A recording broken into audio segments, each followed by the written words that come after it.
नमस्कार, मैं आनंद प्रकाश आर्टिस्ट आज फिर हाजिर हूँ आपके लिए एक ऐसे व्यक्ति को अपने साथ स्टूडियो में लेकर कि जिनके व्यक्तित्व के बारे में आप जानेंगे तो ज़रूर आपको कहीं ना कहीं एक अच्छा जीवन जीने की प्रेरणा मिलेगी, समाज सेवा की प्रेरणा मिलेगी।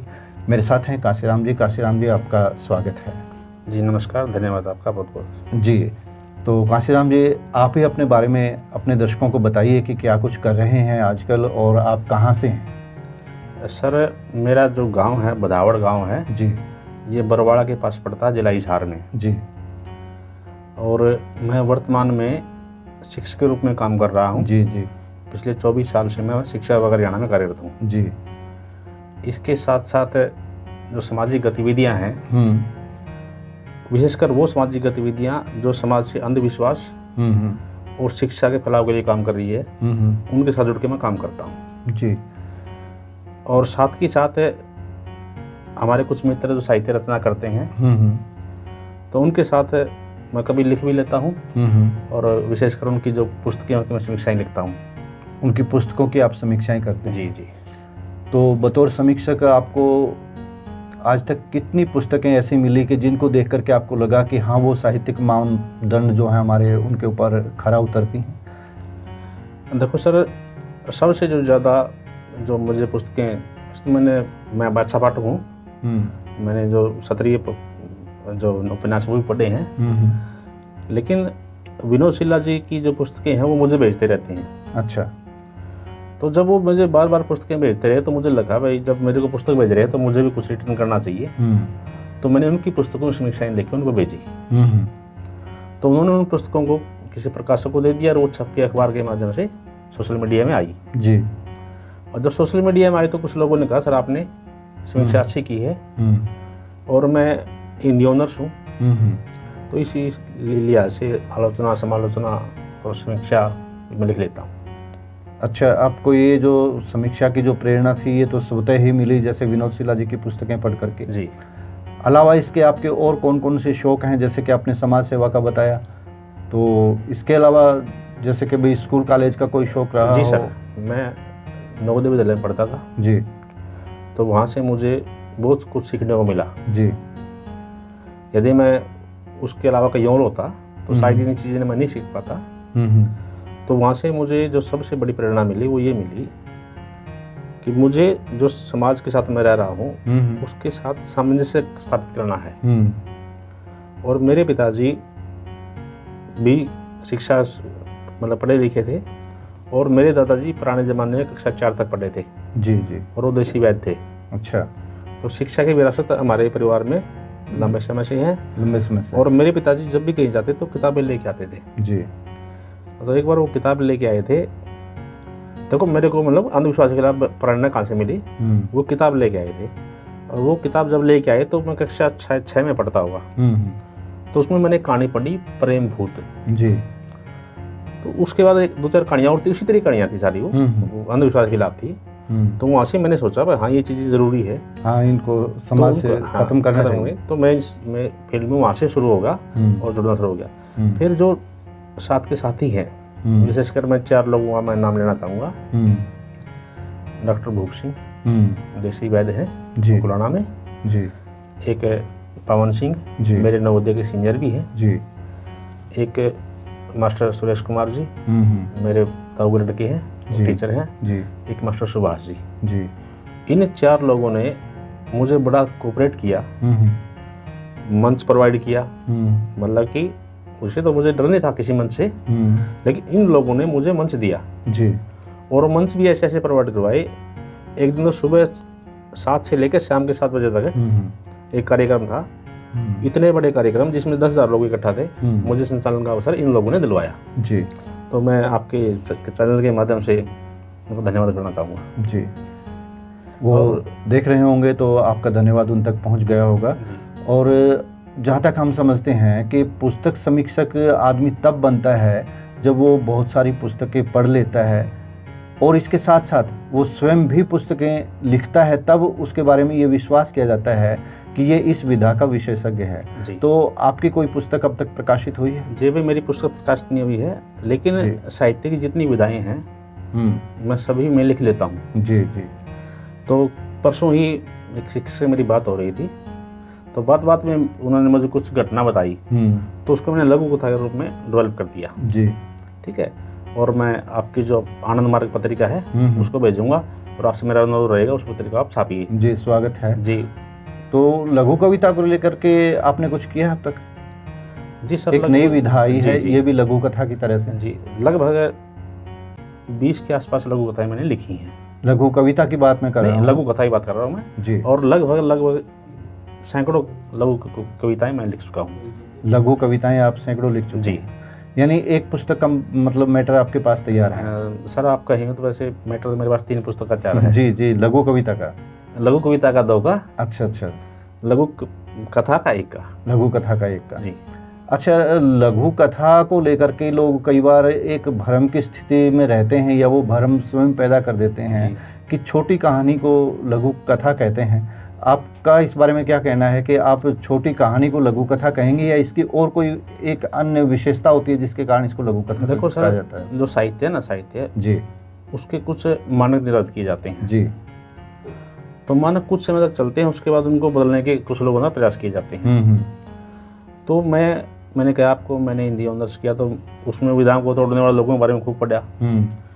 मैं प्रेमचंद जी, सच्चिदानंद जी, रानवासन आगे जी, तो इन लोगों को मैंने अच्छी तरह से पढ़ा। तो इन लोगों ने समाज की कुरीतियों को और बंधनों को तोड़ने के बाद आगे बढ़ना शुरू किया। तो वर्तमान में जो लघु कथा का स्वरूप है, यही प्रश्न कुछ दिन पहले एक प्रोफेसर हैं यूनिवर्सिटी में, उनसे हमारी चर्चा हुई थी, कथा क्या है, लघु कथा क्या है, उन्होंने भी किया था। तो जी आप किसको मानते हो? तो मैंने कहा भाई देखो, कहानी और लघु कथा, हाँ, तो सामान्य जन के लिए तो एक चीज है, एक चीज है, बस सामान्य जन तो उसको भी कहानी मान रहा है, उसको भी कहानी मान रहा है, चाहे वो छोटी हो। लघु मतलब छोटा जी, मतलब छोटा रूप कर देंगे तो लघु हो गया, वो बड़ा कर देंगे तो बड़ा हो गया। और पुराने समय में जो हमारे बुजुर्ग बैठते थे वो कहते कहानी सुनाओ भाई, रात को कहानी सुनाओ। तो जब कहानी सुनाते थे, वो तो अक्सर कहानी के लिए कथा शब्द का इस्तेमाल करते थे। जब वो कहानी थोड़ी लंबी हो जाती थी, बोले तुम तब कथा शुरू कर दी। हाँ, ये बात, कथा शुरू कर दी। हाँ। तो वर्तमान में जो लघु कथा है वो ये है, किसी भी विषय को लेकर सार शब्दों में छोटी बातों को डायलॉग के रूप में कहना, मैं उसको लघु कथा मान रहा हूँ। मतलब छोटी कथाओं को जी जी जी।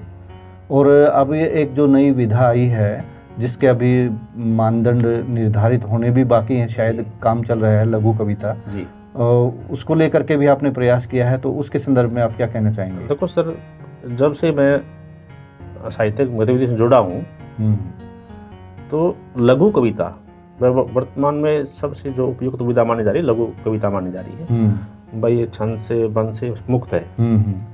तो उसके जो 5-7 पैटर्न तय किए गए हैं, जैसे भाई 8 से 10 लाइन की हो, उसके बाद छंद बंध कुछ नहीं हो, ठीक है। उसमें एक चीज है, वो भाव प्रदान हो। मतलब जब जिन्होंने तय की है उनकी बात कर रहा हूँ, उन्होंने कहा भाई ये भाव प्रदान हो। लेकिन मैं ये मानता हूँ वर्तमान में जो विचार प्रदानता है वो जरूरी है। अच्छा, मतलब कि वहां सिर्फ भाव नहीं, विचार प्रदान कविताएं भी जरूरी हैं, क्योंकि जब आप साहित्य को वैज्ञानिकता से जोड़ेंगे तो वहाँ विचार महत्व रखता है। विचार महत्व रखता है, और विचार ही जहाँ तक हम समझते हैं समाज को बदलता है। जी जी। आपने जैसे कि लघु कविता के बारे में बताया, लघु कथा के बारे में बताया, इस तरह से दूसरी जो विधाएं हैं उनको लेकर के आपने पुस्तक समीक्षाएं भी किसी की होंगी जी, तो उनकी स्थिति को लेकर के आप क्या कहना चाहेंगे? सर, वर्तमान में जो चीज़ें हैं, सोशल मीडिया जब से आया है, तो सोशल मीडिया आने के बाद जो पुस्तकें हैं उनको पढ़ने वाले लोग थोड़े कम हुए हैं जी, क्योंकि लोग वहाँ से चीज़ें पढ़ लेते हैं जी। लेकिन मैं सोशल मीडिया के साथ साथ पुस्तकें भी पढ़ता हूँ जी। और पुस्तकें नहीं, मतलब कई बार ना, जिस तरह मैं खाली बैठा हूँ, मुझे कोई भी चीज़ मिल जाए, मान लिया आपका ये बैग रखा है, चाहे बैग के ऊपर कुछ लगा हो, मैं उसको भी पढ़ देता हूँ। तो यहाँ जो आपने कहा भाई पुस्तकें, मतलब कि सोशल मीडिया कुछ चीज़ें ऐसे आई जिसको बहुत ज़्यादा पाठक मिले। अब पुस्तकें आप इतने लोगों को नहीं बांट सकते जितनी जल्दी आप सोशल मीडिया के माध्यम से अपनी चीज़ आप लोगों को दे सकते हैं, पहुंचा सकते हैं। यदि आप चाहते हैं भाई आपकी बात बहुत बढ़िया है, आपकी कथा या कहानी बहुत बढ़िया है या कविता बहुत बढ़िया है, तो उसको आप सोशल मीडिया पर डालिए ताकि लोग अधिक से अधिक और जल्दी जल्दी वो चीज़ पहुँचे। तो सोशल मीडिया के ऊपर एक आरोप लगता रहा है कि यहाँ से चीज़ें चोरी होती हैं, विचार चोरी होते हैं, तो उसको लेकर के आप क्या जी बिल्कुल, इसमें कोई दो राय नहीं। वहाँ चीज़ें हैं ना, जिस तरह मान लिए आपने डाल दी कोई कविता और किसी ने अपना नाम बदल के आपने डाल दिया आनंद प्रकाश राष्ट्र के नाम डाल दी जी, वो मेरे को अच्छी लगी, मैंने उसके आपका लास्ट वाला नाम हटाया और मेरा नाम लिखा और उसके बाद दोबारा से पोस्ट कर दिया और वो शाम तक घूम फिर के आपके पास वापस आ जाती है। हाँ जी, इस तरह चीज़ें होती हैं। तो मैं जितने भी लेखक साथी इस बात को सुन रहे हैं उनसे मेरा निवेदन है वो डायरेक्ट ना लिखें, वो उसके PDF या JPG डालें ताकि ये काम ना हो सके। नहीं, वो जिसने चोरी करनी है वो तो PDF से भी कॉपी करके अपना दोबारा से लिख लेगा। नहीं लिख लेगा, लेकिन जब आपकी वहाँ चली गई है, आपका फोटो चला गया है गूगल पे, तो वहाँ का साइड शेप आपकी वो नहीं, कई लोगों को ये कहना है कि सोशल मीडिया के ऊपर जो चीज़ डाल दी वो तो सार्वजनिक होगी। जो बहस करते हैं ना इस मामले में, उनका उदाहरण देकर के मैं आपको ये कहना चाहूँगा कि वो ये कहते हैं कि सोशल मीडिया के ऊपर आपने जो चीज़ डाल दी वो तो सार्वजनिक होगी, जबकि आपकी मौलिक रचना आपकी मौलिक ही रहती है और वो मौलिक होती भी है।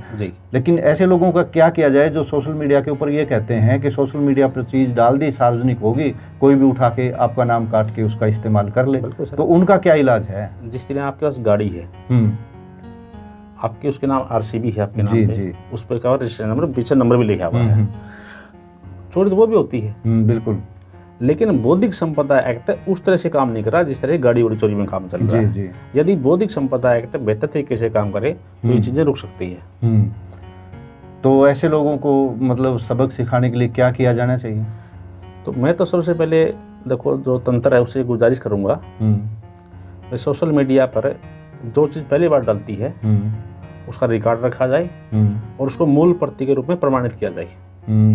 जैसे कई बार क्या होता है कि व्हाट्सएप पे आपने कोई स्टेटस लगाया या फेसबुक पे कोई चीज़ डाली, वो किसी ने अपने व्हाट्सएप स्टेटस पे लगा ली, और या फिर आपने व्हाट्सएप स्टेटस पे जो कुछ लगाया उसको फेसबुक पे ले लिया।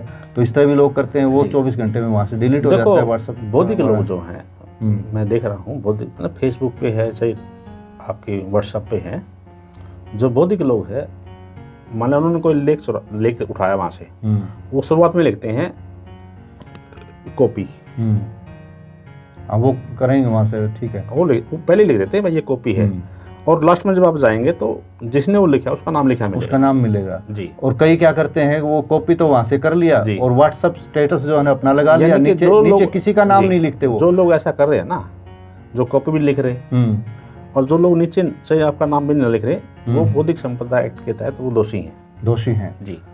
चलिए ठीक है, वो दोषी हैं और ऐसे दोष से हमारे जो सुनने वाले हैं उनको बचना चाहिए, क्योंकि दोष तो दोष होता है जी, उसकी परंपरा नहीं पढ़नी चाहिए, क्योंकि आज आप चोरी करेंगे तो कल को आपकी संतान भी चोरी करेगी और ये परंपरा चलती रहेगी। एक अच्छी बात नहीं है, जहाँ तक मेरा अपना विचार है। सर एक बात और मैं जोड़ना चाहूँगा जी, जिस तरह मेरा पेशा जो है शिक्षक है, मूल रूप से मैं जो मेरा घर चल रहा है वो शिक्षा से चल रहा है जी। तो मतलब कि मेरे टीचर साथी कुछ ये सुन रहे होंगे इंटरव्यू, तो उनसे मेरा अनुरोध है, विशेषकर जो गवर्नमेंट स्कूल में टीचर बैठे हैं, बस जो बच्चे स्कूल से बाहर हैं और ऐसे बच्चे गांव में कम हैं, शहरों में ज़्यादा हैं, जोगी झोपड़े वाले हैं। एक वाकया मैं आपको याद दिलाऊंगा। एक साथी, मेरा नाम नहीं लूँगा उनका मैं, चलो कोई बात नहीं, ठीक है, वो मेरे साथी हैं और जिस कम्युनिटी से मैं बिलोंग करता हूँ, जिस तरह संवैधानिक कम्युनिटी, हाँ जो भी उसी कम्युनिटी से वो बिलोंग करते हैं। तो छुट्टियाँ थी जो उनकी, कई साल पहले की बात है, मैंने उनसे कहा भाई साथी हम ऐसा करते हैं, हमारे पास 1 महीना है, जितने भी लोग जोगी झोपड़ी वाले हैं तो इनसे हम सर्वे करते हैं मैं कितने बच्चे इनके जो स्कूल में नहीं आ रहे। तो उन्होंने कहा भाई हमारी क्या जिम्मेदारी है। अच्छा, मैं भाई ऐसा जो लोग समाज सुधारक हुए हैं, यदि वो सोचते तो आज हम यहाँ नहीं होते। ये पे बैक टू सोसाइटी है, आप अगर सहयोग करेंगे तो ठीक है, नहीं तो मैं तो इसको करूँगा। आमतौर पर तो देखा ये गया है कि जो शिक्षक है वो किसी के भी बच्चे को जो उसके पास आ गया उसको अपना बच्चा समझ के जी पढ़ाता है, वो तो उसको आगे बढ़ाता है। वो ठीक है, अच्छे टीचर है वो, बिल्कुल जी। वो स्कूल में आने के बाद बच्चों को बच्चा रोल लगा पढ़ाते हैं, मतलब स्कूल से बाहर बच्चे उनके बारे में बात कर रहा हूँ। तो सर मैंने एक साथी को लिया, हमने सर्वे किया, लगभग 228 बच्चे स्कूल से बाहर इस तरह के मिले जो कभी स्कूल गए नहीं गए। मैंने वो रिपोर्ट उठा के शिक्षा विभाग को दी, उन्होंने कहा आप इनको दाखिल कर लें। मैंने उनको स्कूल में दाखिल किया। और उनमें से अगर आप आज स्कूल में जा जिस स्कूल में बच्चे दाखिल हैं, आप जाकर देखें तो पहचान नहीं पाएंगे बच्चे जो होने वाले हैं। आपने उनके लिए एक बहुत अच्छा कार्य किया और उत्कृष्ट कार्य करने वालों को गणतंत्र दिवस, स्वतंत्रता दिवस आदि मौक़ों पर जिला प्रशासन की तरफ से सम्मानित किया जाता है। तो क्या कभी आपको सम्मानित किया गया? सर ऐसा है, मेरे पास बहुत अवसर आए जब नाम मांगे गए। मतलब कि अपने देश में आवेदन बेस्ड सिस्टम है, मैंने कभी आवेदन नहीं किया, जबकि उनको पता होता है कि फलां व्यक्ति ये काम कर रहा है। मतलब कि डिपार्टमेंट के लोगों को पता है मैं काम कर रहा हूँ, अप्रिशिएट करते हैं, लेकिन मैं काम अवार्ड के लिए नहीं करता, मैं काम आनंद के लिए करता हूँ। तो आनंद मुझे आ रहा है, चाहे वो साहित्यिक है चाहे स्कूल का काम है, मुझे आनंद आ रहा है। नहीं, क्या कभी जो सम्मानित लोग हो रहे हैं, जिला प्रशासन द्वारा सम्मानित किए जा रहे हैं ऐसे मौक़ों पर, उनको देख करके आपको ये नहीं लगा कि भाई मुझे सम्मानित होना चाहिए था? सर मैंने देखो, मैं बताया आपको, मैंने कभी आवेदन नहीं किया जी। जब भी बिना आवेदन का कोई मौका आया, जब भी ये लगा भाई खंड शिक्षा अधिकारी बिना आवेदन के किसी को चुन सकता है, या जिला शिक्षा अधिकारी या डाइट, तो मुझे बुलाया गया और मुझे सम्मानित किया गया। जी। मुझे डाइट के द्वारा भी, जिला प्रशासन के द्वारा भी, जी, और खंड प्रशासन के द्वारा भी, जो नए सक्षम है, फैलन है, सबके तहत मुझे सम्मान दिया गया। मतलब आप अपने काम से संतुष्ट हैं, विभाग आपके काम से संतुष्ट है? बिल्कुल, मैं अपने काम से संतुष्ट हूँ जी, आनंद से काम करता हूँ। जी। तो जिस तरह से आज अपनी बातचीत आपस में हो रही है, इस तरह से क्या कभी आकाशवाणी और दूरदर्शन आप तक पहुँचे हैं? जी, मेरे साथ है ना, आकाशवाणी दूरदर्शन नहीं पहुँचे। और हमारे पड़ोस में एक साथी हैं, उन्होंने कई बार कहा है, बोला जी आपका इंटरव्यू करवा दें आकाशवाणी से। वो साथी कैसे करवाएंगे, कैसे कहा उन्होंने? वो वहाँ काम करते हैं वो। जी, क्या काम करते हैं? आकाशवाणी उद्घोषक है वो। अच्छा। जो चैनल है उसमें हिसार, जी जी, उसमें उद्घोषक है वो। उन्होंने कई बार कहा, लेकिन मैं वहाँ से मैं नहीं चाह रहा था कि मेरा वहाँ से कोई, जी जी, क्योंकि मैं नहीं मानता कि मैंने कोई इतना बड़ा काम किया मैं आकाशवाणी से में। जी। तो आज आप इस स्टूडियो में आए, विनोद सिल्ला जी के साथ आए, तो आपने आकर के कोई गलती तो नहीं कर दी? हमने आपका इंटरव्यू लेके कोई गलती नहीं कर दी? जी बिल्कुल नहीं, आपने बहुत अच्छा काम किया है जी। और विनोद सिल्ला जी बधाई के पात्र हैं, समाज में अच्छा काम कर रहे हैं। मैं चाहता हूँ आप जैसे लोग, विनोद सिल्ला जैसे लोग समाज में और ज़्यादा तरक्की करें जी, और जो अंतिम पायदान पे व्यक्ति बैठा उस तक पहुँचें। जी। हमने आपसे साक्षात्कार किया, आपको कैसा लगा? आपसे मतलब जो बातचीत की उसको लेकर के। देखो आनंद जी, आपसे मेरी दूसरी मुलाकात है। जी जी, ठीक है, पहली मुलाकात हमारी मंच पे ही थी जी, और व्यक्तिगत तौर से आज हम नीचे बैठे थे, बात कर रहे थे जी, तो आपने कहा भाई इंटरव्यू, जी, तो मैंने कहा जी कोई बात नहीं, ठीक है, अगर आप चाहते हैं तो कर लेते हैं। जी। वैसे इंटरव्यू की रिहर्सल मैंने खूब कर रखी है। अच्छा अच्छा, हाँ, वैसे मैंने इंटरव्यू की रिहर्सल खूब कर रखी है। अच्छा। और मतलब कि बड़ी बात हो जाएगी नहीं, आने वाले समय में, नहीं, जब हम बात करेंगे तो अब आगे मतलब बड़े बड़े चैनल हैं वो जी जी, गन लेके सामने खड़े होंगे, ऐसा भी समय आने वाला है। अच्छा अच्छा जी जी। चलिए, हम परमात्मा से गुजारिश करते हैं कि ऐसा समय आए कि लोग बड़े बड़े माइक लेकर के आपके सामने खड़े हों। और आज आप जो हमारे स्टूडियो में आए, हमसे साक्षात्कार किया, हमने आपका साक्षात्कार लिया, इसके लिए आपका बहुत बहुत आभार, शुक्रिया। जी, धन्यवाद बहुत बहुत।